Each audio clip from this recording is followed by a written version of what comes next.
बहुत गर्मी हो रही है, रुकिए मैं पंखा चला देती हूँ ताकि आप लोग आराम से सो सके।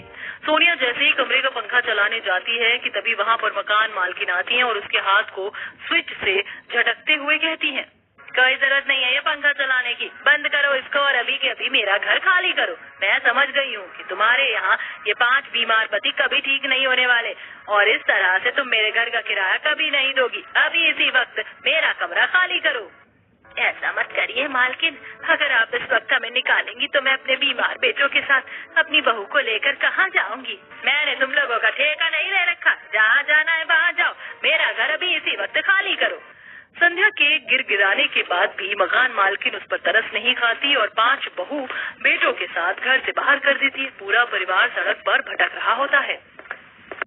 ये देखो यहाँ कुछ अल्बेस्टर और टीन गिरा हुआ है, शायद किसी ने फेंक दिए हैं, लेकिन हम इसका इस्तेमाल कर सकते हैं।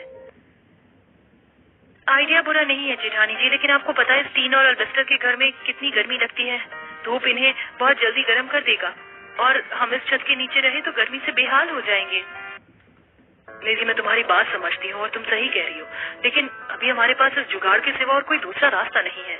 अब 5 बहू टीन एल्बेस्टर के टुकड़ों से घर तैयार करती हैं और अपने पूरे परिवार के साथ उसके अंदर जाती हैं। अगले दिन दोपहर में, जैसा कि हम सब जानते हैं कि एल्बेस्टर और टीन धूप में बहुत ज्यादा और बहुत गर्म होता है। अब एल्बेस्टर के घर में रह रहा पूरा परिवार गर्मी से बेचैन हो रहा था।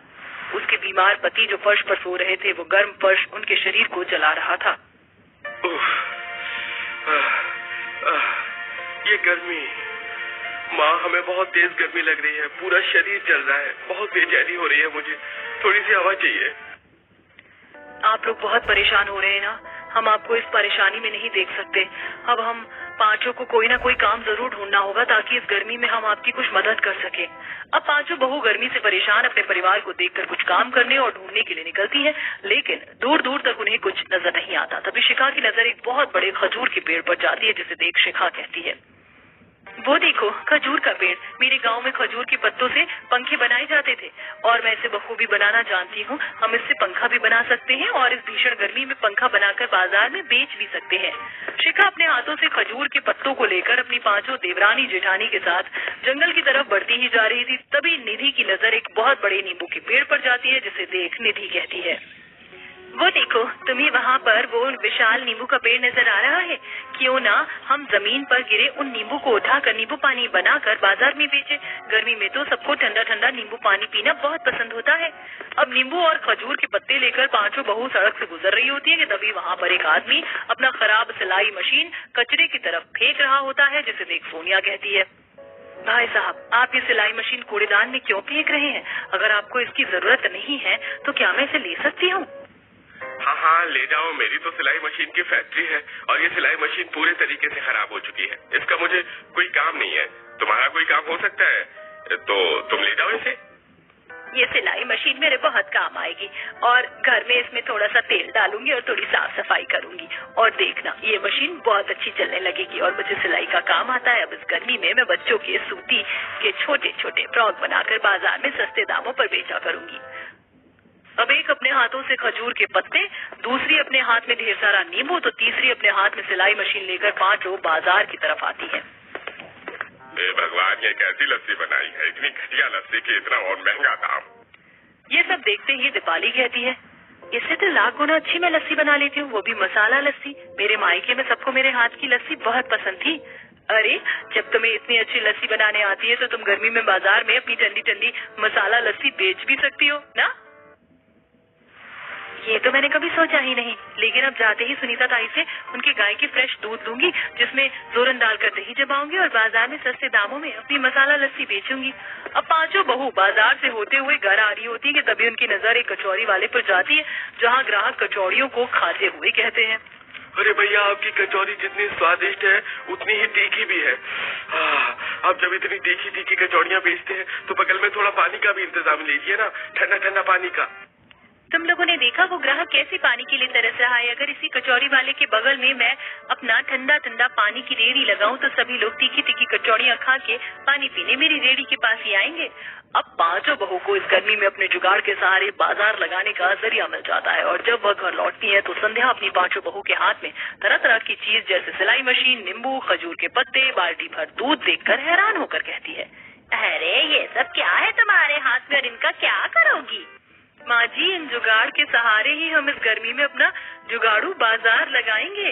तभी पांचों बहू के बीमार पति उनको इतना संघर्ष करता देख कहते हैं, हमारी वजह से तुम्हें ये कैसे दिन देखने पड़ रहे हैं। 2 पैसे जोड़ने के लिए तुम इस कड़ी धूप में इतनी मेहनत कर रही हो। आज हम लोग ठीक हो जाए तो हमारी पत्नियों को ये सब नहीं करना पड़ता। आप लोग इतना चिंता मत करिए, बाजार लगाना कोई गलत बात नहीं है और अब तो हमें सारे जुगाड़ भी मिल गए हैं गर्मी में बाजार लगाने के। अब सोनिया अपनी सिलाई मशीन पर फ्रॉक सिलने लगती है, शिखा खजूर के पत्तों से हाथ पंखा बनाकर तैयार कर लेती है, दीपाली मसाला लस्सी मटके में बनाना शुरू करती है, निधि मटके में नींबू पानी बनाकर उसमें बर्फ के कुछ टुकड़े डालकर रख लेती है। अब मंजू भी पानी को मटके में रख लेती है ताकि सुबह बाजार में जाकर बेच सके। अगले दिन पांचों बहू बाजार में। आइए आइए, गर्मी में बच्चों के पहनने के लिए प्योर सूती के फ्रॉक खरीदिए।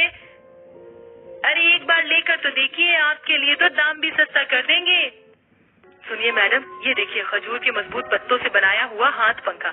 अगर गर्मी में लाइट चली जाए, अगर छत पर बैठी हो, आंगन में बैठी हो तो इससे ठंडी ठंडी हवा कर सकती हो। कितने का दिया ये हाथ पंखा? ज्यादा नहीं, यही 40 रुपए दाम है इन पंखों का। ठीक है, ये 2 पंखे दे दो। आइए भैया, इधर आइए, तीखी तीखी कचौरी खाकर आपको बहुत मिर्ची लग रही होगी। आइए यहाँ आइए, ठंडा ठंडा पानी पीजिए। अब मिर्ची से बेहाल होकर सभी लोग मंजू के ठेले से ठंडा ठंडा पानी पीने लगते हैं। आइए आइए, गर्मी में अपने मूड को तरोताजा करने के लिए मेरी ठंडी मसाला लस्सी एक बार जरूर पीजिए। आइए आइए, मेरे पास आइए और गर्मी से राहत पाने के लिए, पेट की गर्मी को शांत करने के लिए ये ठंडा ठंडा नींबू पानी पीजिए।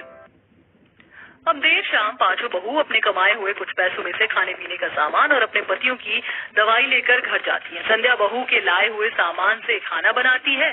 सभी लोग बैठकर खाना खा रहे होते हैं। इतनी गर्मी में इतनी मेहनत से बाजार लगाया, चिल्ला चिल्ला के गला सूख गया, लेकिन एक भी ग्राहक ने सामान नहीं खरीदा। हिम्मत मत हारो, हमें दिन रात मेहनत करनी होगी। अभी हम बाजार में नए हैं, कई लोग हमें जानते नहीं है, पर देखना एक दिन हमारा सामान लोगों को बहुत पसंद आएगा और वो अधिक मात्रा में खरीदेंगे भी। अब इसी तरह से रोज पांचों बहू इस गर्मी में अपना जुगाड़ू बाजार लगा रही थी। ये सूती के फ्रॉक तो बहुत सुंदर लग रहे हैं, ये मेरी बेटी पर बहुत सुंदर लगेगा ना? हाँ क्यों नहीं मैडम, ये प्योर सूती है, ये अच्छा भी लगेगा और इसमें आपकी बिटिया रानी को गर्मी भी नहीं लगेगी।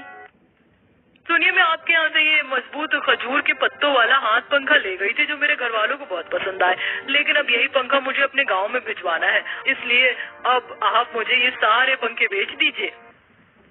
अब इधर शिखा के सारे पंखे बिक जाते हैं, वहीं दूसरी तरफ चारों बहू के सारे ठंडा पानी, ठंडी लस्सी, सूती फ्रॉक धड़ाधड़ बिकने शुरू हो जाते हैं और अच्छी खासी आमदनी हो जाती है। पांचों बहू खुश होकर घर लौटती है। माँ जी, हमने जो गर्मी में जुगाड़ बाजार लगाया था उसमें हमारा सारा सामान बिक गया, हमारी बहुत आमदनी हुई, आप अंदाजा भी नहीं लगा सकती उतनी आमदनी हुई है। अब देखते ही देखते पांचों बहू की आमदनी बहुत ज्यादा बढ़ जाती है और अपने कमाए हुए पैसों से अब पांचों बहू एक अच्छे डॉक्टर से अपने पति का इलाज करवाती हैं, जिसके बाद वो एक अच्छा घर खरीदती हैं जिसमें पंखा, फ्रिज, अच्छा बिस्तर सब कुछ होता है। इस गर्मी में मेरी पांचों बहू ने अपने जुगाड़ बाजार से मेरे गरीब हालात हमेशा के लिए ठीक कर दिए।